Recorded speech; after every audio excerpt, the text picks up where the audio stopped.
নির্বাচন কমিশন থেকে স্পষ্ট বেরিয়ে চলে এসেছে যে ভবানীপুরে এনুমারেশন ফর্ম যা প্রায় ৪২,০০০ এখনো ফিল আপ হয়ে জমা পড়ে ভোটার তুলে দেননি নির্বাচন কমিশনের কাছে।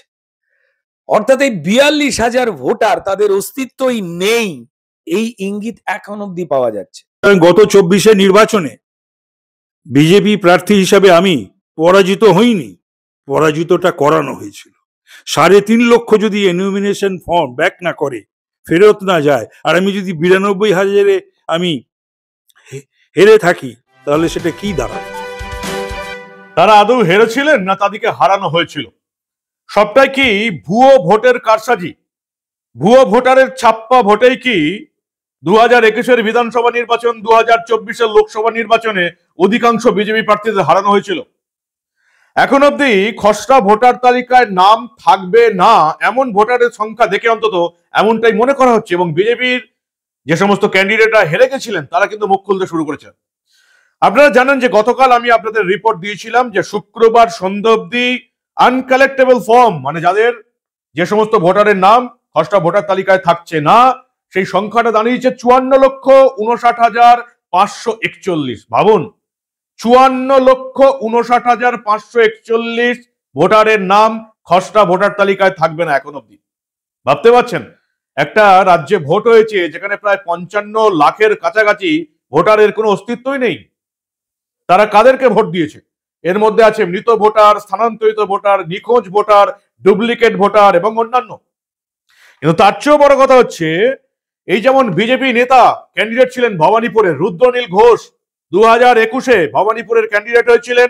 সেই ২০২১ যেখানে ভবানীপুর ছেড়ে নন্দীগ্রামে মুসলিম ভোটের জন্য প্রার্থী হতে গিয়েছিলেন তৃণমূল নেত্রী মমতা বন্দ্যোপাধ্যায়, এবং সেখানে তিনি রাজ্যের এই মুহূর্তের বিরোধী দলনেতা বিজেপি প্রার্থী শুভেন্দু অধিকারীর কাছে হেরে গেছিলেন ১৯৫৬ ভোটে। তারপর মমতা বন্দ্যোপাধ্যায় আবার ভবানীপুরে বাই ইলেকশনে জিতেছিলেন, আপনারা জানেন। কিন্তু সেই ভবানীপুর ২০২১-এর প্রথম ইলেকশন, যেখানে শোভনদেব চট্টোপাধ্যায় পেয়েছিলেন ৭৩,৫০৫ ভোট, রুদ্রনীল ঘোষ পেয়েছিলেন ৪৪,৭৮৬ ভোট, ভোটের মার্জিন ছিল ২৮,৭১৯। মাত্র দুটো জায়গা থেকেই এই ২৮,৭১৯-এর লিড পেয়ে গিয়েছিল তৃণমূল কংগ্রেস। কিন্তু এখন যেটা দেখা যাচ্ছে যে এই ভবানীপুর বিধানসভায় মোট ভোটারের সংখ্যা ২,০৬,২৯৫। এর মধ্যে ১,৫৭,৫২১টা ফর্ম ডিজিটাইজড হয়ে গেছে, এবং ডিজিটাইজড হয়েছে জানা যাচ্ছে ৭৬.৩৬% ফর্ম। কিন্তু এখনো ৪১,৪৯৫টি ফর্ম আনকালেক্টেবল থেকে গেছে, যা মোট ভোটারের প্রায় ২০.১১%। 1/5 ভোটারের ফর্ম এখনো জমা পড়েনি, ২০% ফর্ম জমা পড়েনি। আনকালেক্টেড ফর্ম হচ্ছে ৪১,৪৯৫। রুদ্রনীল হেরেছিলেন ২৮,৭১৯-এ। তাহলে কি রুদ্রনীল ঘোষকে এই ভুয়ো ভোটারের ছাপ্পা ভোটেই ভবানীপুরে হারিয়েছিলেন শোভনদেব চট্টোপাধ্যায় এবং তৃণমূল কংগ্রেস? লড়াইটা আদতে শোভনদেব চট্টোপাধ্যায় লড়লেও এই লড়াইটা কি মুখ্যমন্ত্রীর নিজের লড়াই ছিল? রুদ্রনীল ঘোষ তার কাছে গিয়েছিলেন, আমাদের রিপোর্টার সানিয়া কি বলেছেন রুদ্রনীল ঘোষ, শুনুন আপনারা। দেখুন, এসআইআরে আপত্তি মমতা বন্দ্যোপাধ্যায় এবং তৃণমূলের ছিল কেন, বা মানুষকে তারা এখনো বিভ্রান্ত করার চেষ্টা করছেন কেন শেষ মুহূর্তে, তা স্পষ্ট। এই ভুয়ো ভোটারকে বাঁচিয়ে যারা অন্য জায়গায় স্থানান্তরিত হয়ে গেছে তাদের কার্ডগুলোকে নিয়ে, যারা মারা গেছেন তাদের কার্ডগুলোকে নিয়ে, আবার এমন কিছু ব্যক্তি যাদের কোনো অস্তিত্ব নেই তাদের দিয়েই যে তারা পশ্চিমবঙ্গ জিতছিল, এবং এসআইআর হলে ওই চাল থেকে কাঁকর বাছার কাজ তারা বিদায় যে নেবে, সেই জন্যেই প্রথম থেকে তিনি বিরোধিতা করে আসছিলেন। এখন ২০২১ ভবানীপুরে আমি দাঁড়িয়েছিলাম, আমার উল্টো দিকে প্রার্থী ছিলেন মমতা বন্দ্যোপাধ্যায়, দাঁড়াননি কিন্তু, কারণ তিনি এই সত্যিটা জানতেন। খেলা মিলিয়ে নিন। নির্বাচন কমিশন থেকে স্পষ্ট বেরিয়ে চলে এসেছে যে ভবানীপুরে এনুমারেশন ফর্ম যা প্রায় ৪২,০০০ এখনো ফিল আপ হয়ে জমা পড়ে ভোটার তুলে দেননি নির্বাচন কমিশনের কাছে। অর্থাৎ এই ৪২,০০০ ভোটার তাদের অস্তিত্বই নেই, এই ইঙ্গিত এখন অব্দি পাওয়া যাচ্ছে। তো তাহলে প্রথম কথা হচ্ছে 2021-এ বিজেপি আমায় প্রার্থী করেছিলেন, শোভনদেব চট্টোপাধ্যায় ক্যান্ডিডেট হলেও আসলে ওখানে লড়াই করেছিলেন মমতা বন্দ্যোপাধ্যায়, কারণ মমতা বন্দ্যোপাধ্যায়ের বাড়ি গড় সাম্রাজ্য ওখানে। শোভনদেব বাবু আসলে রাসবিহারী বিধানসভার প্রার্থী ছিলেন বরাবর। তাহলে রুদ্রনীল ঘোষের বিরুদ্ধে তৃণমূল দাঁড়িয়ে জয়লাভ করলো প্রায় 28,000 প্লাস মতো ভোটে, 28,000। আর এখনের ফলাফল বলে দিচ্ছে প্রায় 42,000 যে ভোটার আগের বার ভোট দিয়ে রুদ্রনীল ঘোষকে হারিয়েছিল তাদের কোনো অস্তিত্বই নেই। তো তাহলে প্রমাণিত হচ্ছে যে ভবানীপুরে যদি এই ভুয়ো ভোটার 2021 সালে যদি বাদ চলে যেত তাহলে ভারতীয় জনতা পার্টি জিততো ভবানীপুরে, বা জিতে গেছে। আমি ক্যান্ডিডেট ছিলাম, অর্থাৎ আমি জিতে গেছি। দুটো ওয়ার্ড সেখানের ভুয়ো ভোটেরা মূলত আমাকে এই ভুয়ো হারানোতে সাহায্য করেছে। 77 ওয়ার্ড, যেটাকে ববি হাকিম খুব আবেগ নিয়ে বলেন মিনি পাকিস্তান। যারা আমরা বাংলাভাষী হিন্দু বা মুসলমান রয়েছি, তারা ওই অঞ্চলে ঢুকতে প্রত্যেকে ভয় পায়।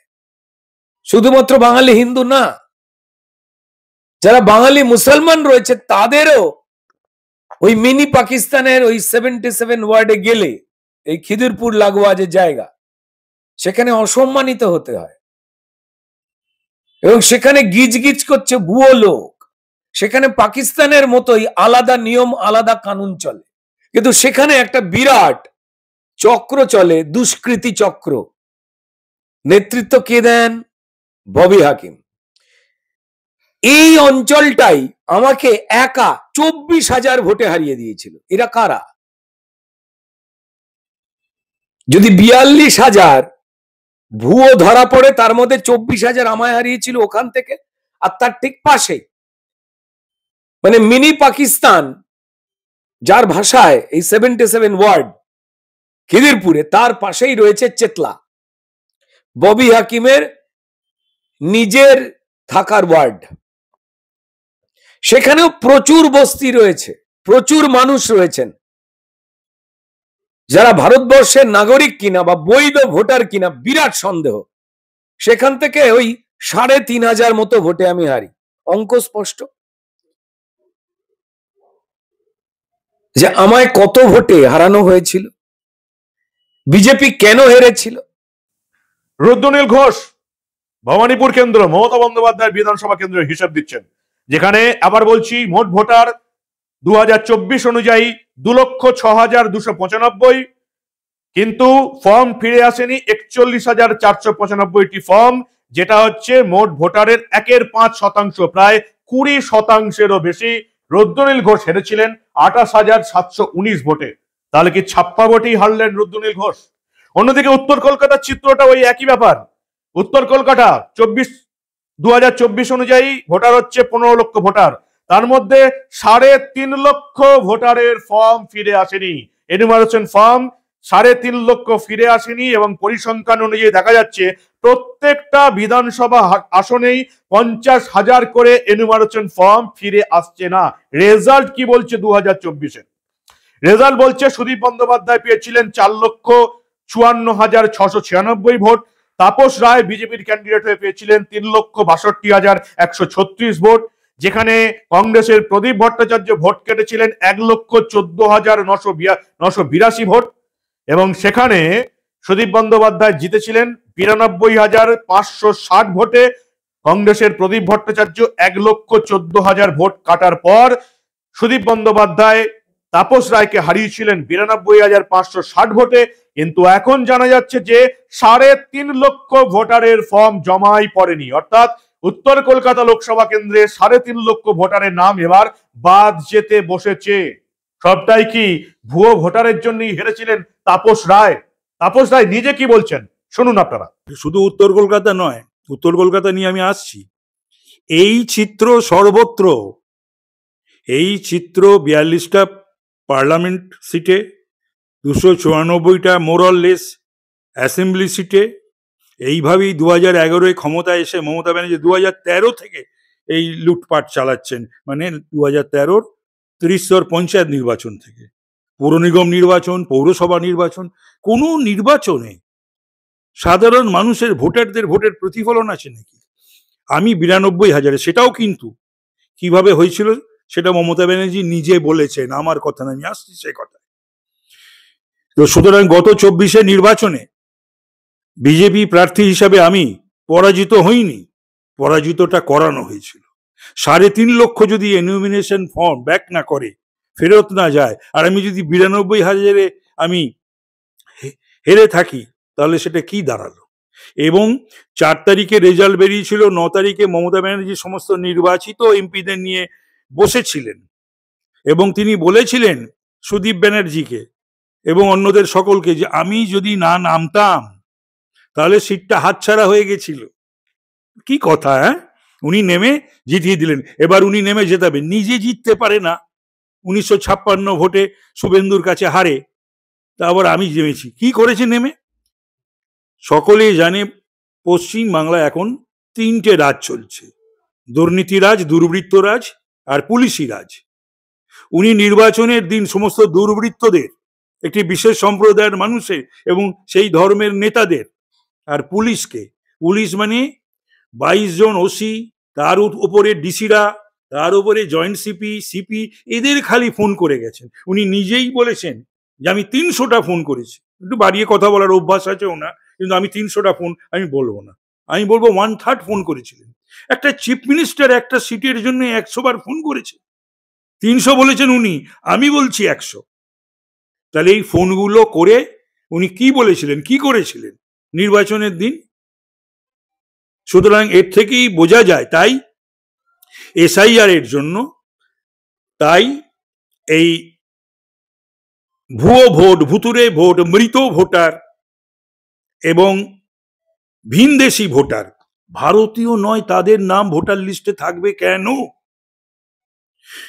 এবং তাদের ভোটে মমতা ব্যানার্জি জিতে ডান্ডিয়া নৃত্য করতে করতে 14 তলায় নবান্নে উঠবেন, বা ভারী মজা তো, মামার বাড়ির আবদার না, সেটি এবার হচ্ছে না, হওয়া উচিত নয়।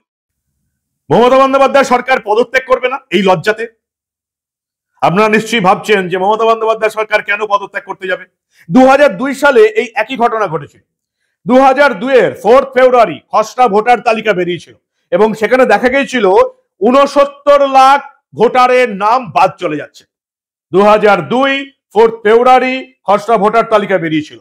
মমতা বন্দ্যোপাধ্যায়, অভিষেক বন্দ্যোপাধ্যায়, তৃণমূলের যাবতীয় নেতৃত্ব এখনো বাংলার মানুষকে মিথ্যা বুঝিয়ে যাচ্ছেন যে 2002 সালে নাকি 2 বছর ধরে এসআইআর হয়েছিল। আদৌ তাই নয়। যারা বলছে 2 বছর ধরে এসআইআর হয়েছিল তারা একেবারে মিথ্যা কথা বলছে।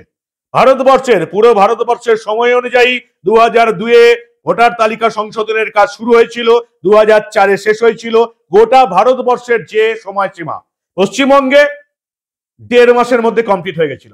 2002 4 ফেব্রুয়ারি খসড়া ভোটার তালিকা বেরিয়েছিল, 69 লাখ ভোটারের নাম বাদ চলে গিয়েছিল খসড়া ভোটার তালিকায়। তার মধ্যে 19 লাখ মৃত, 50 লাখের হদিশ পাওয়া যায়নি। মমতা বন্দ্যোপাধ্যায় চিঠি লিখেছিলেন ভারতের স্বরাষ্ট্র দপ্তরে, রাষ্ট্রপতিকে, প্রধানমন্ত্রীকে, সবাইকে, এবং তিনি আন্দোলন শুরু করেছিলেন যে যদি 69 লাখ ভোটারের নাম বাদ যায় তাহলে এই সিপিএম সরকারটা অবৈধ, এই সিপিএম সরকারটাকে ভেঙে দেওয়া হোক। যে সিপিএম এর সরকার, বামফ্রন্টের সরকার 2001 সালে গড়ে উঠেছিল, তাদেরকে ভেঙে দেওয়া হোক, এত ভুয়ো ভোটার রয়েছে। যদিও এই 69 লাখ শেষ অব্দি সমস্ত কিছু চেক করার পর দাঁড়ায় 24 লক্ষ। 4 কোটি 82 লক্ষ ভোটার ছিল, সেটা এসে দাঁড়ায় 4 কোটি 58 লক্ষ। 24 লক্ষ ভোটারের নাম বাদ গিয়েছিল শেষ অব্দি। মমতা বন্দ্যোপাধ্যায় সরকার সিপিএম এর পদত্যাগ চেয়েছিল। এখন অব্দি প্রায় দেখা যাচ্ছে যে চেকিং শুরু হওয়ার আগেই 60 লক্ষ মানুষের নাম খসড়া ভোটার তালিকায় থাকবে না। তাহলে কি মমতা বন্দ্যোপাধ্যায় সরকারের পদত্যাগ করা উচিত ভুয়ো ভোটারের ভোট পেয়ে জেতার পর? আপনারা কি মনে করেন? আপনাদের মূল্যবান এবং গুরুত্বপূর্ণ মতামত জানান দা নিউজ বাংলার কমেন্ট সেকশনে। দেখতে থাকুন দা নিউজ বাংলা। আমরা আবার এই রাজ্যে ঘটে যাওয়া এই ধরনের অনেক খবরই চেপে রাখতে দেব না।